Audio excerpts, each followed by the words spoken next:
Howdy Java, this here. In this video we are going to learn how to model ductworks and how to customize them for our needs. The first step to create a HVAC system or to model a MEP system in Revit, you have to choose the right template. Click on new and go to your templates, and in here for this tutorial I'm going to use system default metric, which is this one. You can use whatever you want, but it has to be for mechanical, electrical, or plumbing to have the right families in it and to save you some time. Let's create a project and let's click on OK and let's have a new project.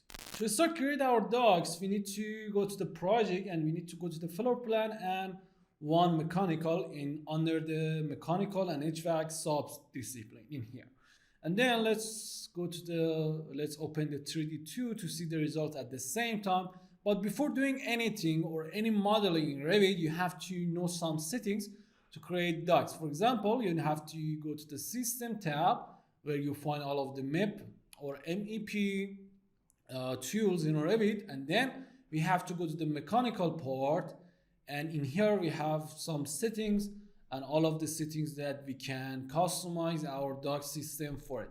For example, in the first part we have some general settings for hidden lines, line style, and some other settings. Let me create a simple duct in here. Let's click on duct. Let's create one duct in here. I will talk about all of the settings in here. Just create a default duct in here with the elevation of this. And let's create another duct with a higher elevation. Let's CS from this or create similar from this. And let's type 3 meter in here. Now, when you cross over another duct at top of the existing duct, you will see some detail lines in here. Let me put that on maybe 150. And you can see we have a hidden line in here. The first option that you have to know is that this one. If you would uncheck this, you wouldn't see any hidden line at these situations. That's the one that you need to know right now.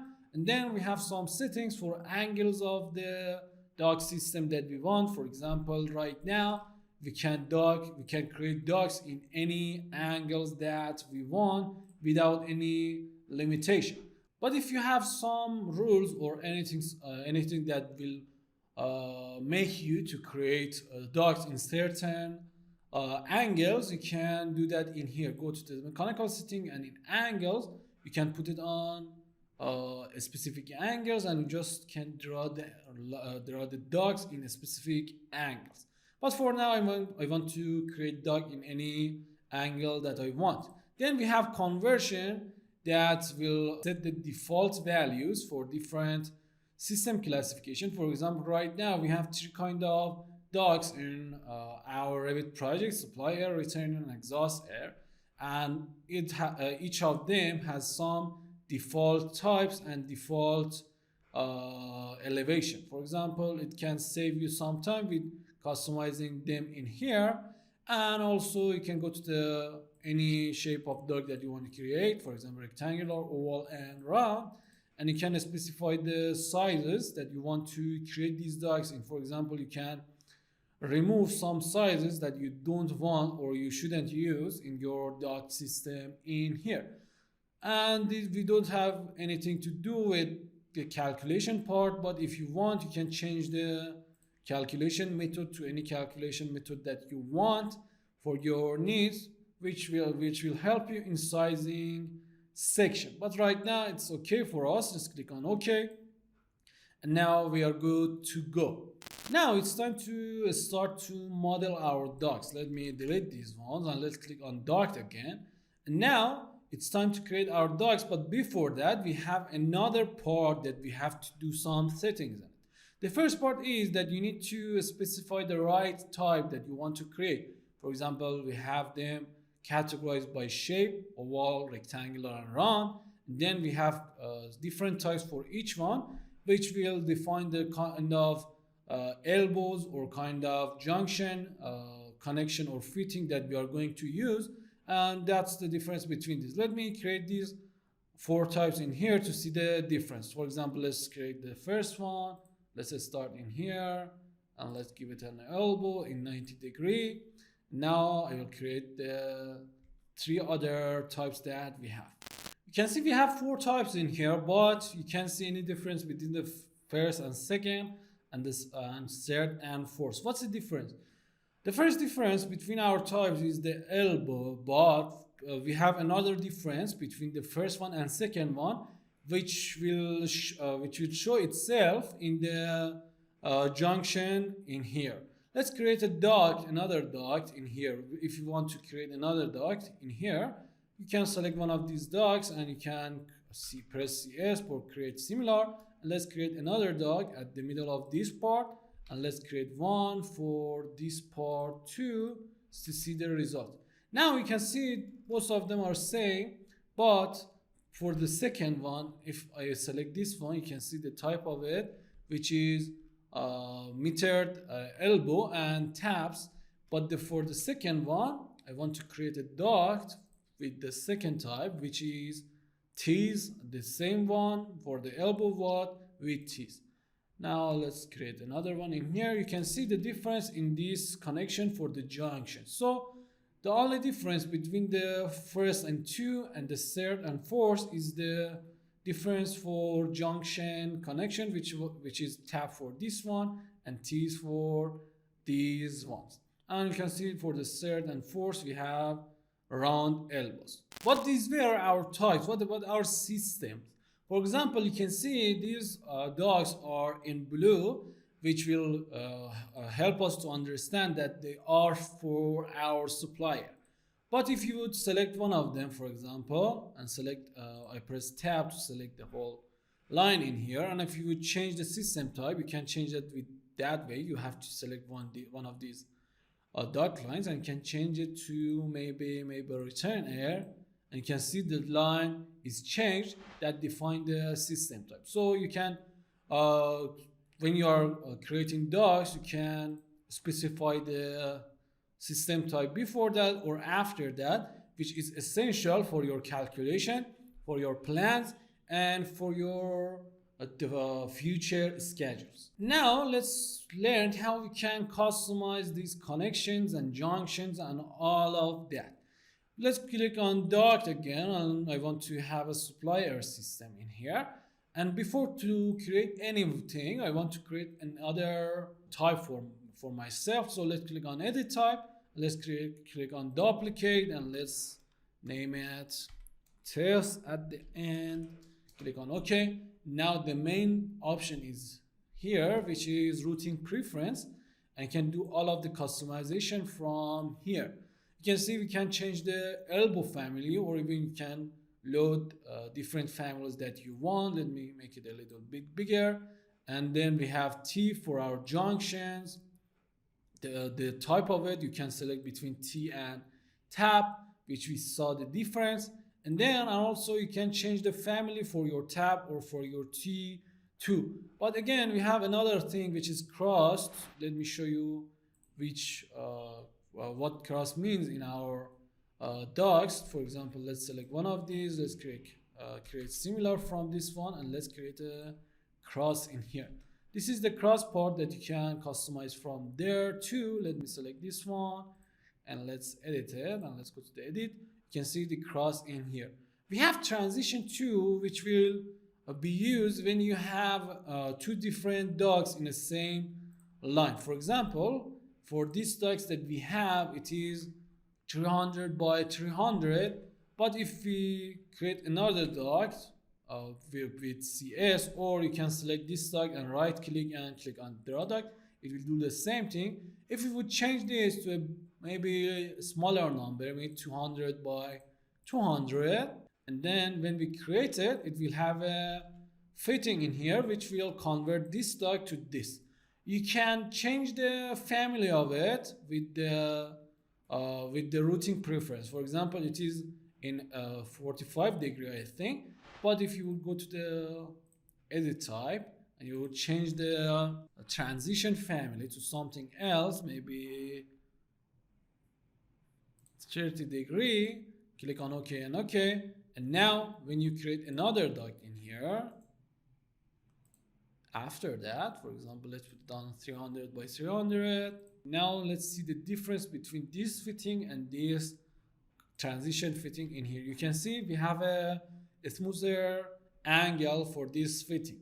But maybe you're asking yourself, for example, you've modeled all of the parts with this fitting, and when you change it in routing preference, it doesn't change in here. To apply the new settings to the previous modelings, you have to press tab in here about 4 times to select the whole part, and then you have to click on reapply type. But because we have the right one in here, it doesn't work. So we have to press tab again, it doesn't work. So we have to select something like this, and then we have reapply type in here. If it didn't work either, maybe you have to select a smaller portion, maybe this part, and then you have to click on reapply type. It will change it to the new settings that you made.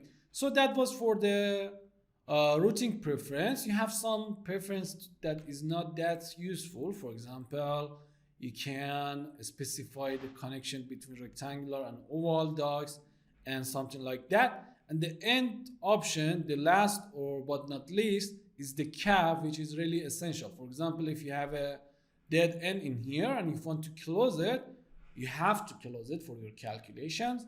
You have to select this part, and then you can click on cap, open end, and it will put the cap family in here. Let's see it in action in here.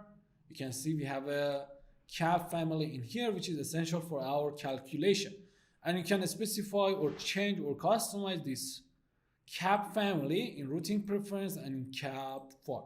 So that was all about the routing preference. But before going to the next part, we have a union part 2, which is a little bit tricky. You can't see it until you create a split in your straight duct. For example, if I would split this duct, let's go to the modify, let's click on a split. If I would split in here, you can see we have a family in here, which is our union family. It is used by some of the systems or duct details that you can make them by this way, or you can change the family in routing preference.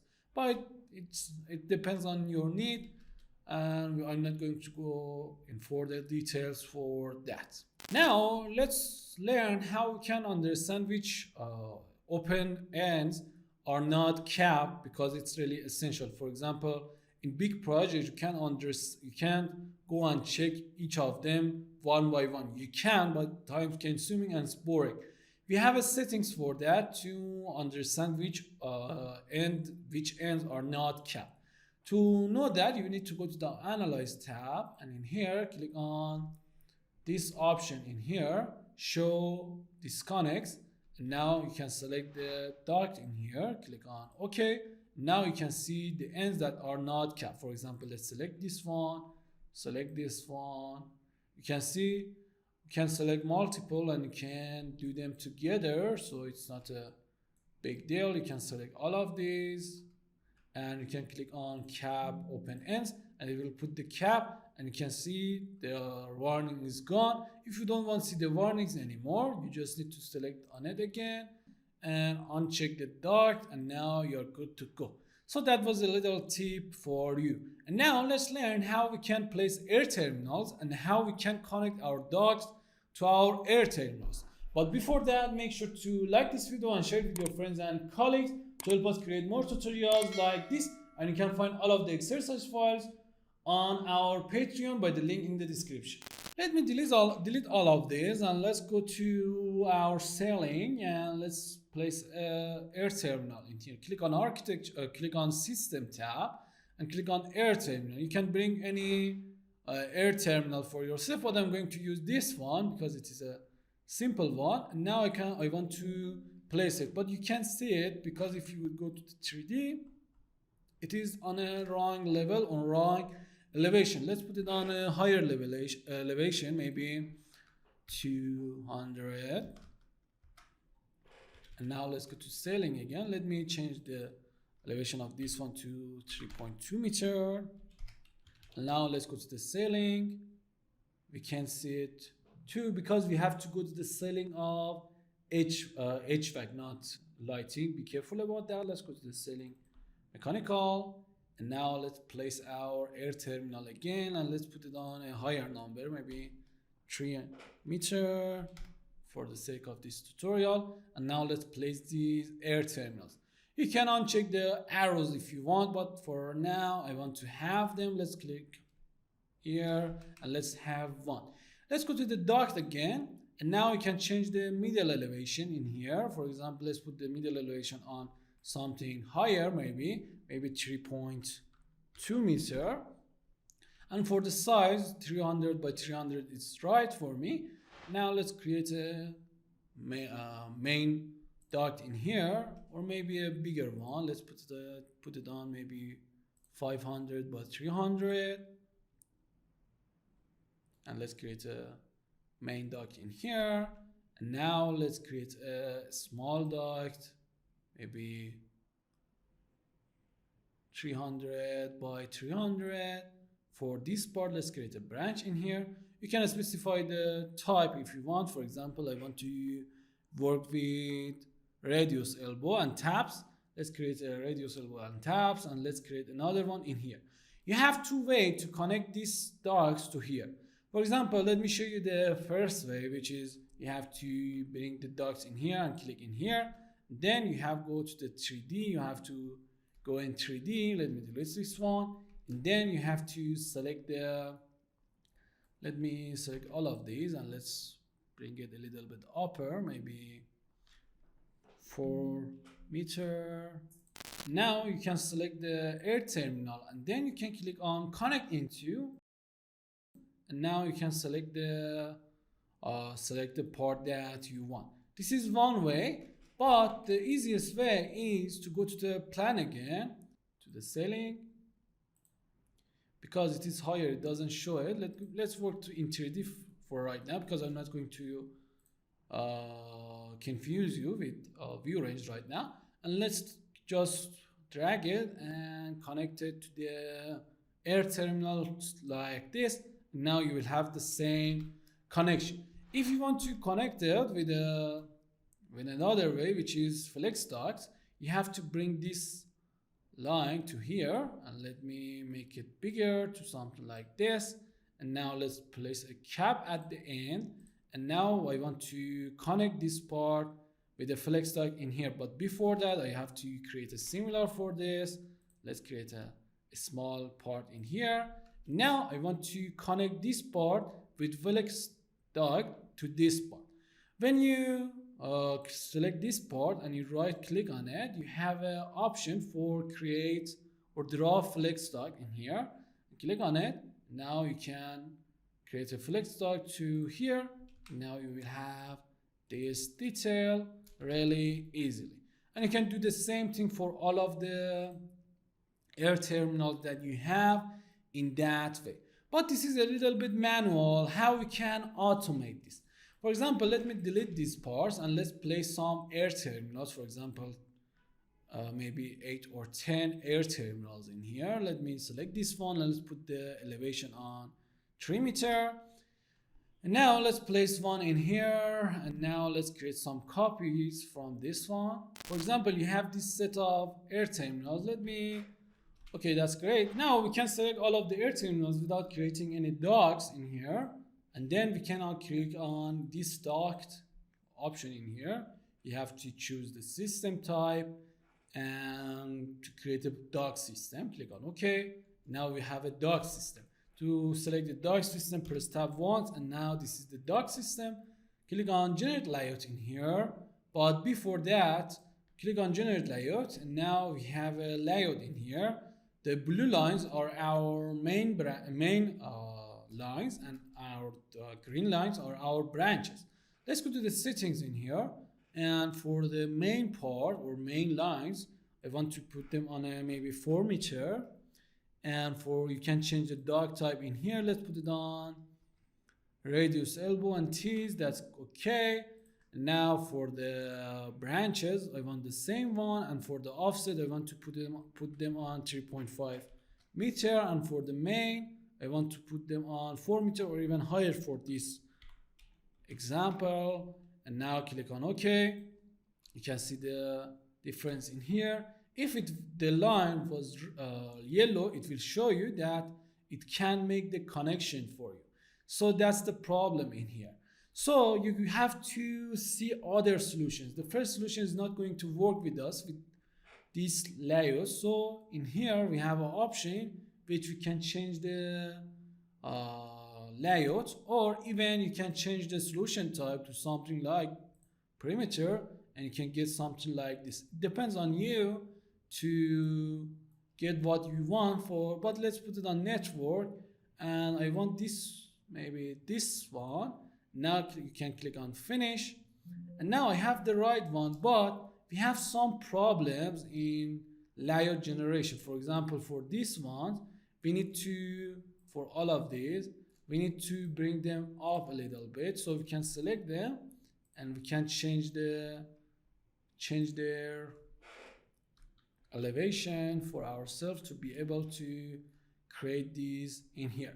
But it's not going to work all of the time, and I don't recommend this way. So most of the time I do them manually because it's not going to give you the 100% result that you want.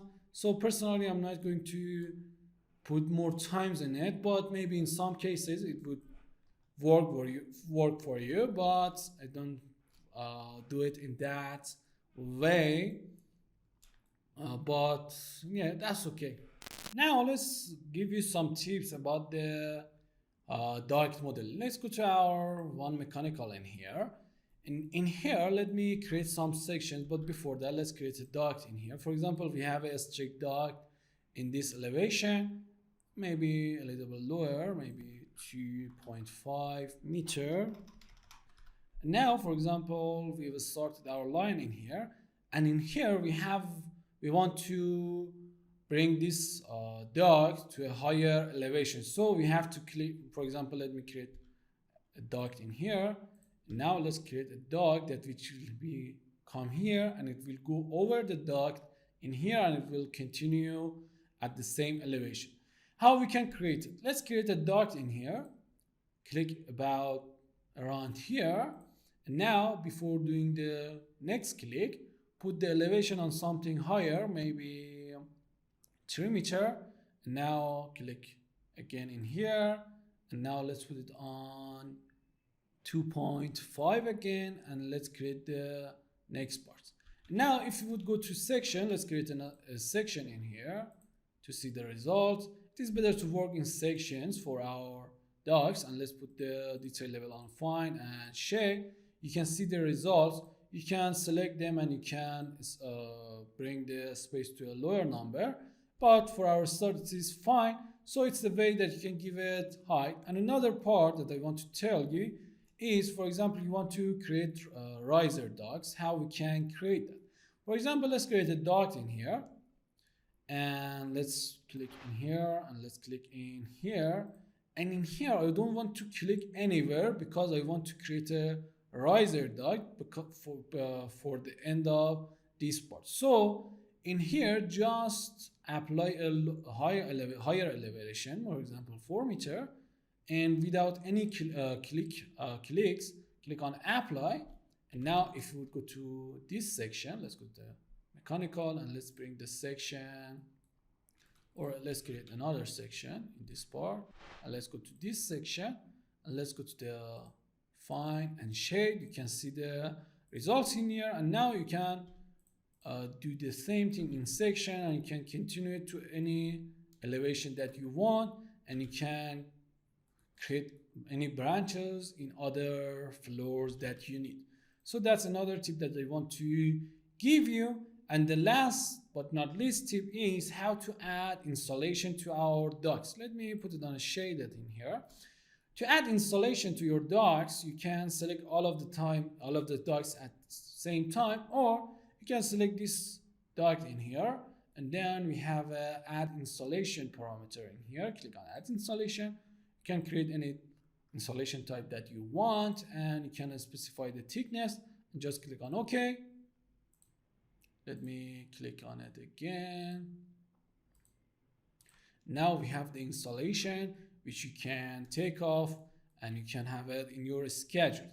Now I know it was a simple tutorial, but with this simple settings you can create most of the ductworks in many buildings. But if you want to see another video to create a ductwork system or HVAC system for a simple building, make sure to comment down below and I will create another video for a simple project ductworks. And at the same time, if you want to learn about the basics of Revit Electrical, you can watch this video in here too.